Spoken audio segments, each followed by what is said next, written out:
Well, it's another Saturday afternoon, another bit of time with my Celica. Apparently if I spread out all that fresh gravel and start laying in some of these railway sleepers, I could spend some time with the Celica afterwards. So here I am. Noticed a couple of different things this week. Really strange vibration noise, only at exactly 2000 RPM, so I'm going to have a quick listen for that. And in the last video I was going to throw some VW golf hubcaps on it. Turns out, I don't know, they were for a 15-inch rim as well, but my god, they just were not going to fit on these steel wheels. So Carl the Motor Factory said I would like the cheapest set of 15-inch hubcaps you have got. I'm going to throw those on, and if I have a bit of time to spare, I don't know, I'll do some other messing around. So see how we get on. So this is the noise. I don't know if this will pick up on camera, but just as we go past 2000 RPM,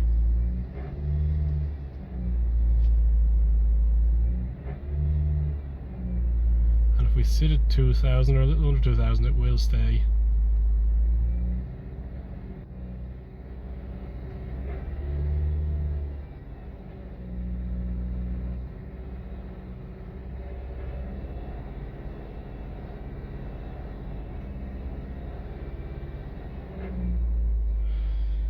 I know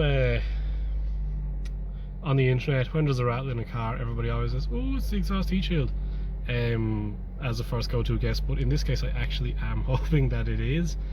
So I'm going to have a quick glance under the bonnet and give it a little rev and see what I can hear. Hopefully you can hear me talk over the sound of the engine. Just going to give it a little rev and have a little listen around.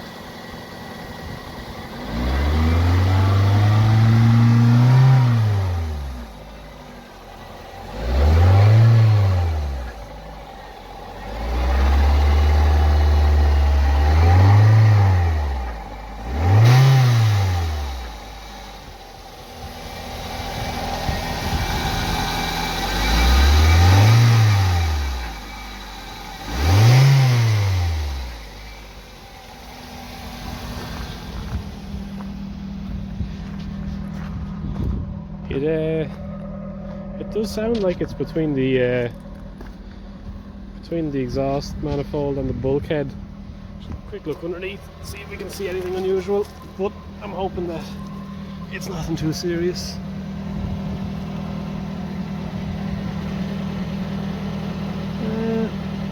That looks pretty intact, as does the rest of the system. So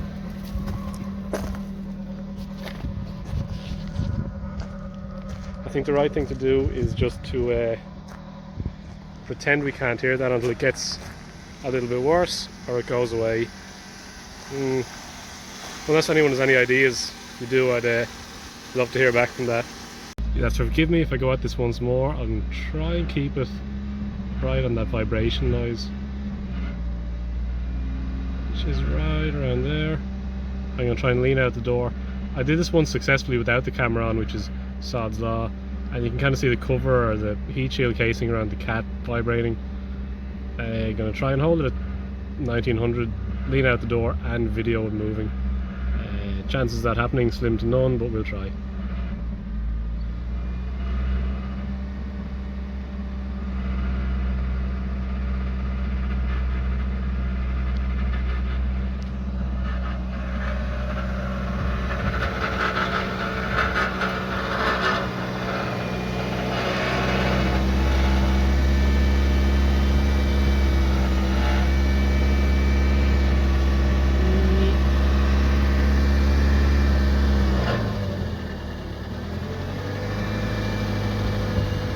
This cover here,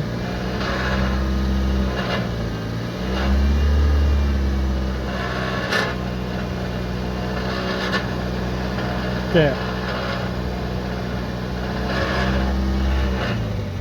Oh my god, that was difficult. I hope you've seen that. Once I know that's all it is, I'm probably not going to check it out anymore. I might jack it up tomorrow and have a look under it, but I definitely won't be doing that today.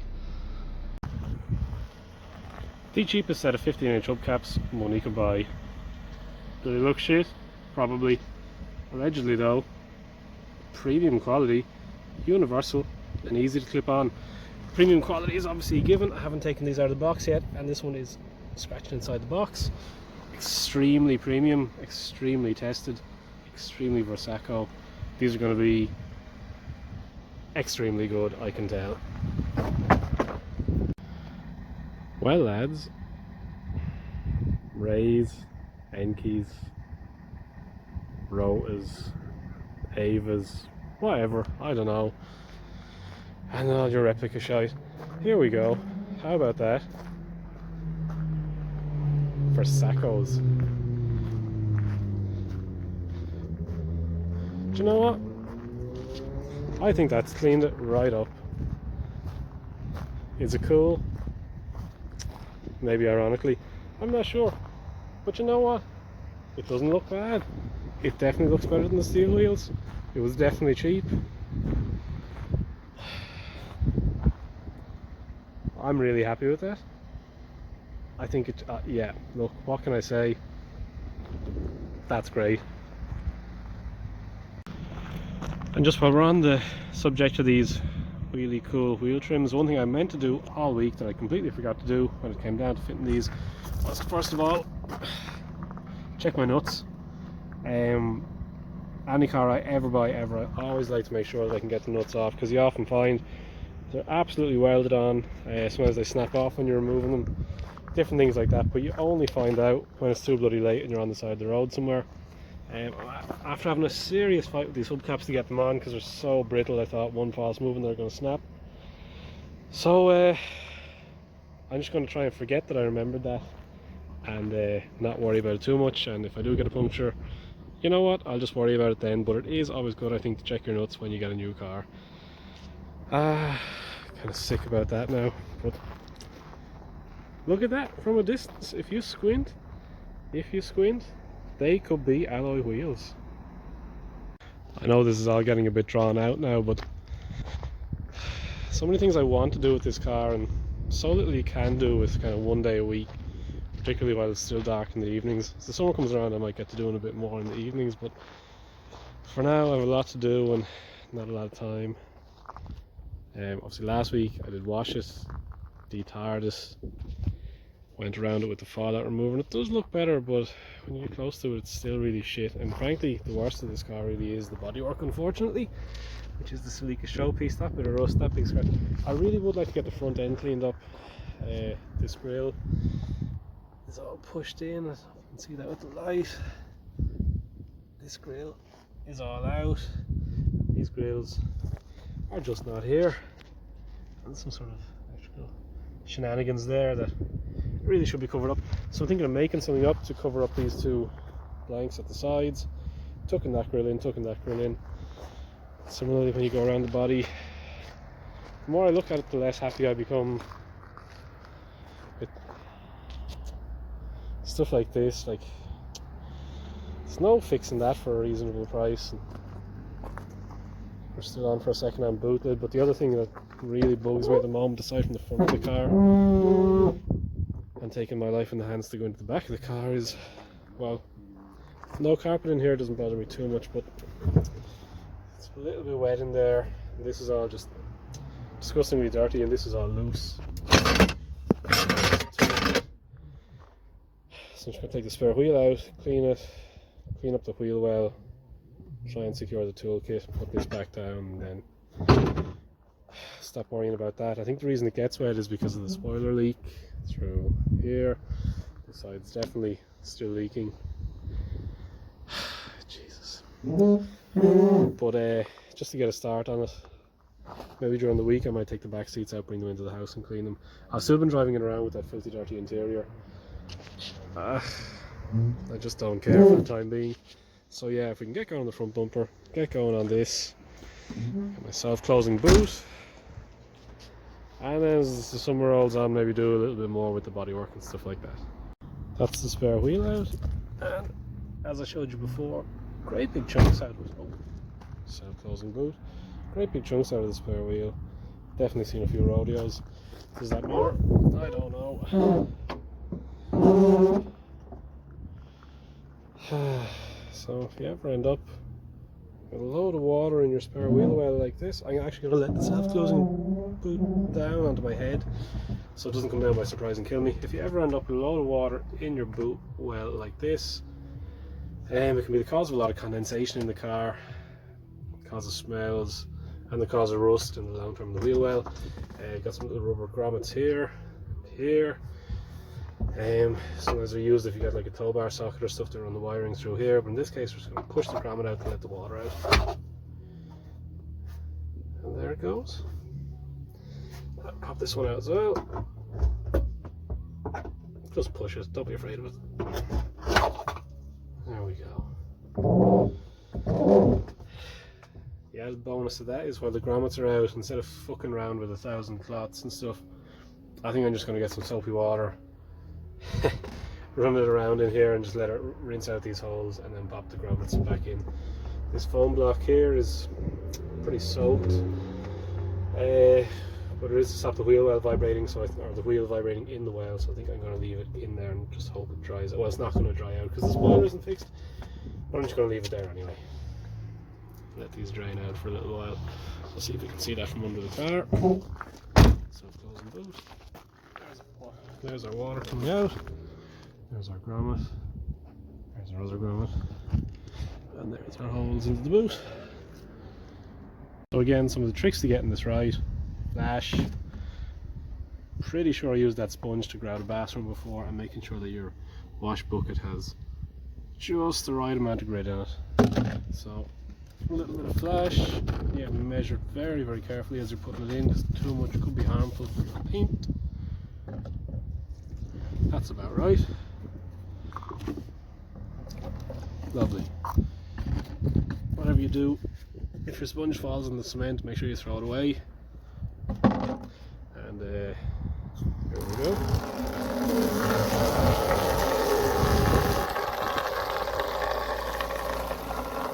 So the trick with this, and this is something, you know, I don't know, I've seen these in a lot of places, all the manufacturers' workshops have them. A little known tool to sort of, you know, the detailing enthusiast, or just the, you know, the weekend hobbyist with cars in general. These are manufacturers approved boot struts. All the proper, you know, really good workshops use these. These are 2x1, and these were used to stack the railway sleepers. And that boot, oh, what was that? That boot's going, oh, that boot's going nowhere. Absolutely fine, totally safe. So next step is to get the cheapest wheel cleaner you can find. This was another Mr. Price special. Get in and just soak everything with it. What is this QR code? Oh wow, that's actually something to do with the car. Toyota Celica T230 99 to 06. Don't know, maybe something to do with an accessory, possibly. Scan that QR later and see. So, get your cheap wheel. Oh my god, now we're going to get started. Get that out of here. Cheap wheel cleaner.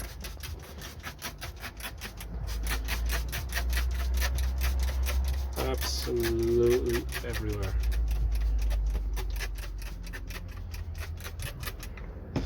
All over this wheel.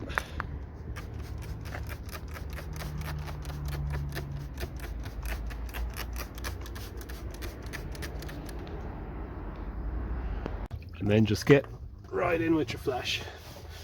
Oh, oh my. And the beauty of doing this is you can just rinse straight out through your grommet holes. Maybe give it a little wipe dry with a kitchen towel or microfiber or whatever floats your boat. If it's a hot day, it might just dry, but it's about 1 degree here at the moment, so it's definitely not going to dry. So I'll keep going at that, show you what it looks like when we're done. So as you can see, that's the wheel well, all nice and clean. I suppose a couple of things to note. Didn't get too involved up around the edges or in around the sound deadening, or up along there. There was a lot of water going underneath the trims and stuff, and you know, I don't want standing water in the car, so I'm doing this. The dirt doesn't bother me as much as the standing water would, so it is nice and clean, and mostly dry. A few little surface rust patches and stuff, but nothing structural, nothing crazy.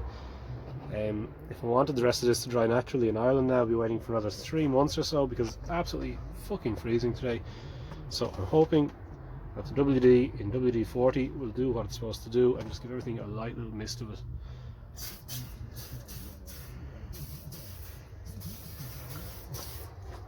And I suppose not only should that spread around and get rid of the water, it will give it a little bit of protection in future, a tiny bit. I'll just buff that down with a cloth in a minute. Might be a little bit greasy, but it's absolutely fine for under here. Get rid of the water, keep everything nice and rust free, and that is it. And there you have it. So I'll tell you what, I'm going to take away the manufacturer's approved boot prop 3000, lift this up, and there it is. So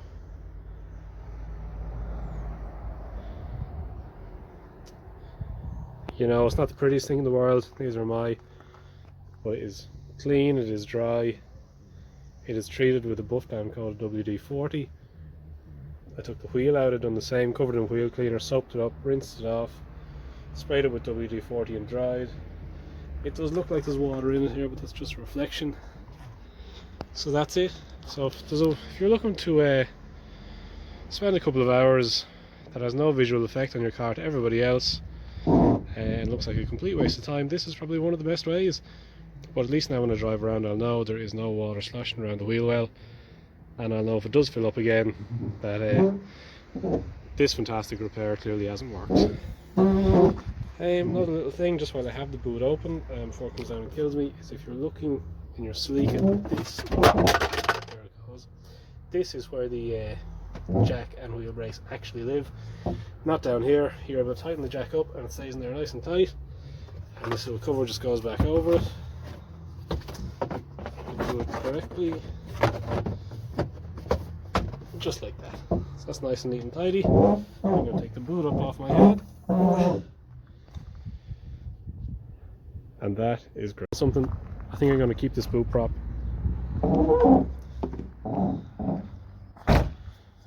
Probably going to need it. These will be, by the end of the year, you heard it here first, these are going to be in every Motorfactors, you know, every online owners club. Nice bit of 2x4. Really useful, really cheap. $9.99, coming to you soon.